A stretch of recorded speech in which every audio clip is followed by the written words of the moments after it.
ቢኒ ወደ ቤቱ ተመለሰ። ቢኒን ያፌት አስወስዶ በሩ ላይ ያስጣለው። እንግዲህ ገነትም ትናገራለች ብለው እየጠበቁ ነበር። ቢኒን ስታይ ግን ምንም መናገር አልቻለችም። ሲሆንም ገኒን ልትጠይቅ በሄደችበት ቢኒን አገኘችው። ደስ ብሏት ልታቅፈው ስትል ቢኒም እንዳትጠጊኝ አላት።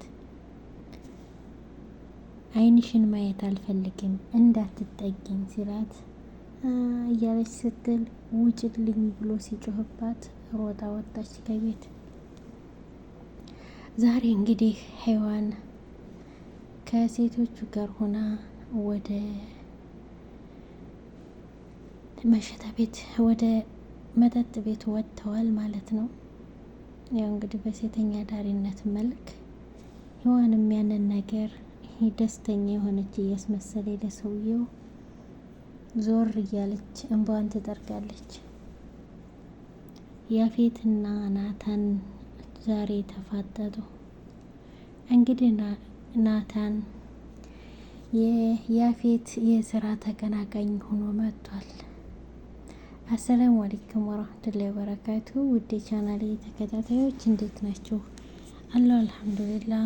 ለቤት አዲስ የሆናችሁ ሰብስክራይብ በማድረግ ተቀላቀሉ። ነባሮች ላይክ፣ ሼር፣ ኮሜንት በማድረግ አበረታቱኝ። ዛሬ ሐረግ ክፍል 91ን ይዤላችሁ መጥቻለሁ። በክፍል 90 አይተን ያቆምነው ታሪኩ መጥቶ ለያፌት ቢኒን ያገተው ያክስትህ ልጅ አቤል ነው ብሎት ነበረ። ያፌትም በጣም ተበሳጭቶ ቢኒ ወዳለበት ወደ ታገተበት ቦታ መራ። ቦታውን ስለሚያውቀው ማለት ነው። እዛ ሲሄድ ቢኒ በጣም ተጎድቶ አየው። ከዚያ አቤልን እንቅ አደረገው። ምን አባክ ለማድረግ እየሞከርክ ነው አንተ ውሻ ብሎ ሲለው ምንም ቢሆን እኮ ይሄ ስጋ ወንድሜ ነህ፣ የማይሰማኝ ነው እንደሚመስልህ ብሎ ለማስመሰል ሞከረ። አላምንህም ብሎ ወደ ታሪኩ ደውሎ ልጆቹን ላክና ወስደው በር ላይ ይጣሉት አለው። እንዴ አለቃ ልትለቀው ነው እንዴ ሲል አሁን የነገርኩን አድርግ ብሎ ስልኩን ዘጋ። አቤልንም ካንተ ጋር አልጨረስንም ብሎት ሄደ። ኤፉዬ ደግሞ እና ቤዛ ቤት ሄዳ ከጽዮን ድርጅት ውስጥ የሆነ ፀጉር ነገር እየፈለገች ነበር። ጽዮንም ስልክ አናግራ ስትመለስ ምን እያደረግሽ ነው ስትላት ምንም ጆሮ ጌጤ ወድቆብኝ አለች። ጆሮ ጌጥሽ እኮ ያለው ጆሮሽ ላይ ነው ስትላት ከቦርሳዬ አለች። እንግዳውን ፈልገው ስትል አይ በቃ ተይው ብላ ምን ልትነግሬ ነበረ የጠራሽ ስትል ጽዮንም ረሳሁት አለች። ቁም ነገር አልነበረም መሰለኝ የማወራሽ ረሳሁት ብላ ወሬ አስቀየሰች። በቃ ልሄድ ብላ እሷም ወደ ቤቷ ሄደች። ቤት ሄዳ እራት አዘጋጅታ ባሏን ጠበቀች። ናታን እንግዲህ ስራውን ስለተቀጠረ በጣም ደስ ብሎታል። ስራውን በአግባቡ ሰርቶ ስለተገኘ ወይዘሮ ትዝታም በጣም ኮርተውበታል። የኔን እምነት ለማግኘት ሁሉንም ነገሮች ማጠናቀቅ አለብህ። ከዚያ በኋላ ቀስ በቀስ ቢሮዬን አሳይሃለሁ። የኔ ቢሮ ቤት ውስጥ ነው አሉት። አለቃውን ማለት ነው። ያንቺን እምነት እንዳገኝ ሁሉንም ነገር ያልሽኝን ሁሉ ሰራለሁ አለ ናታን። እሺ በቃ አሁን መሄድ ትችላለህ ተባለ። ቢኒንም እንግዲህ ወስደው በር ላይ ጥለውት እሱም እየተንፏቀቀ ቤት ውስጥ ገባ። ቤት ገብቶ ማንም ስላላየው ከታች ወለሉን ደበደበ።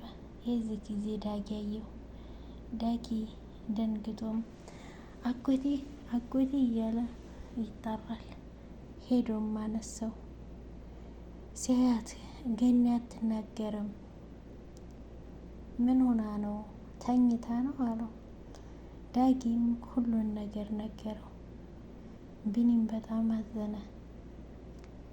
ናታን እንግዲህ ወደ ስራው ሲገባ ማንነቱን ሁኔታውን ሁሉ ቀይሯል። አለባበሱን ቤት ውስጥ ሲገባ በዚህ ሁኔታ ስታየው ቤዛ አንተ ደግሞ ከቀን ቀን የተለየ ነገር እያሳየህን ነው አለችው። ምን ነው አላት።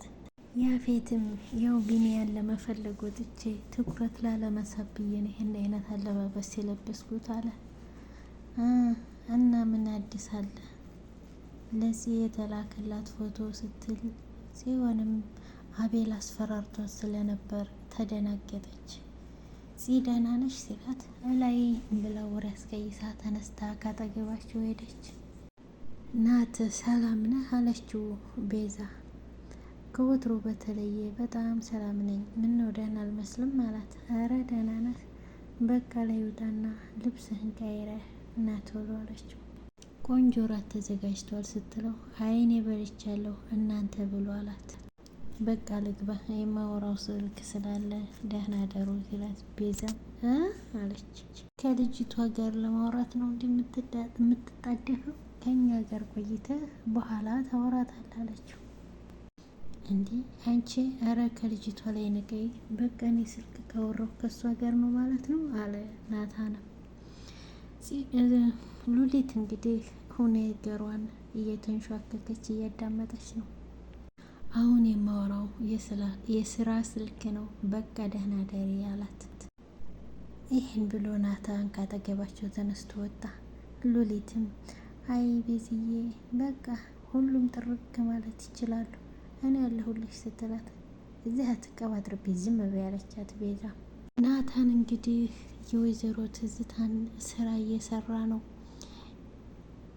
ከሰዎች ተቀብሎ ያንን ነገር ጀርቦ ገንዘቡን ከፍሎ ተለያዩ። ጽዮን ቢኒን ልታይ ቤት ድረስ ሄደች። ጽዮን ገኒን ልታይ ቤት ስትሄድ ቢኒን አገኘችው። ቢኒንም ስታገኘው ደስ ብሏት ቢኒ ስትል እንዳትጠጊኝ አይንሽን ማየት አልፈልግም ሲላት ደነገጠች። እያለች ስትል ውጭልኝ አይንሽን ማየት አልፈልግም እኮ ብሎ ሲጮህባት ጽዮንም እየተደናበረች ወጣች። ገኒ ግን ይህን ነገር እያየች መናገር አትችል፣ ምን ታድርግ? እንባዋን ብቻ ታፈሳለች። ቢኒም በጣም ተበሳጨ።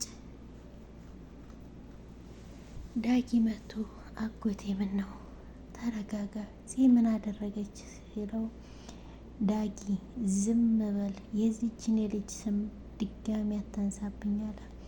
እሺ ተነስ ብሎ ሶፋው ላይ አወጣው። እንግዲህ ኤፍራታ ወደ ቤት ሂዳ ምግብ አዘጋጅታ እራት እየጠበቀችው ነበር ያፌትን። ያፌትም ከውጭ ሲመጣ እየጠበቀችው እያለ ያፌት እራት አዘጋጅቻለሁ ስትለው የት ነበርሽ ብሎ እንቅ አደረጋት።